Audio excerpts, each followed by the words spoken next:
अस्सलामुअलैकुम JK news के साथ मैं हूं जबीना अली। हमारे नुमाइंदे ने रावलपिंडी इस्लामाबाद से एक अहम खबर दी है कि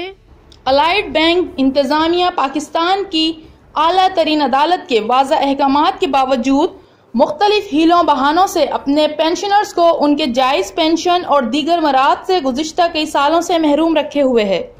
पेंशनर्स जिन्होंने पिछले दिनों वफाकी वजीर जनाब गुलाम सरवर खान साहब से इस सिलसिले में मुलाकात की, उन्होंने बताया कि बैंक इंतजामिया के पास स्टाफ पेंशन फंड में कई सालों से अरबों रुपए रखे हुए हैं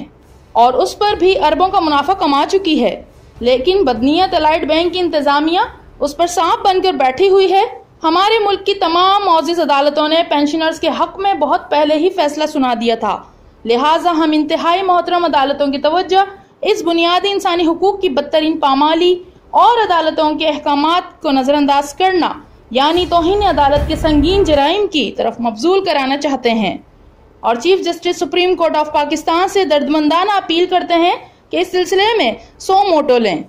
और सैकड़ों हजारों ABL पेंशनर्स और उनके लाखों फैमिली मेंबर्स को इस माशी अजियत से निजात दिलाएं। इसके अलावा हम तमाम अवामी नुमाइंदों, मुताल्लिका हुकूमती इदारों, state bank of Pakistan, print और इलेक्ट्रॉनिक मीडिया, इंसानी हुकूक की तंजीमों और पूरे पाकिस्तान की आवाम से गुजारिश करते हैं कि वो भी हमारी आवाज़ में अपनी आवाज़ मिलाएं, जैसा कि दीगर महज़ब माशरों में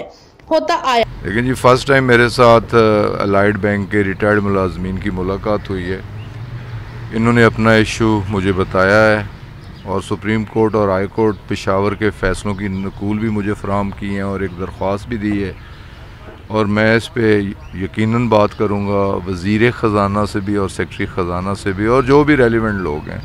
तो कोशिश करेंगे कि इनकी परेशानी का कोई ना कोई हल निकले और अदालतों के उन फ़ैसलों का एहतराम भी हो और उस पर अमल दरामद भी हो।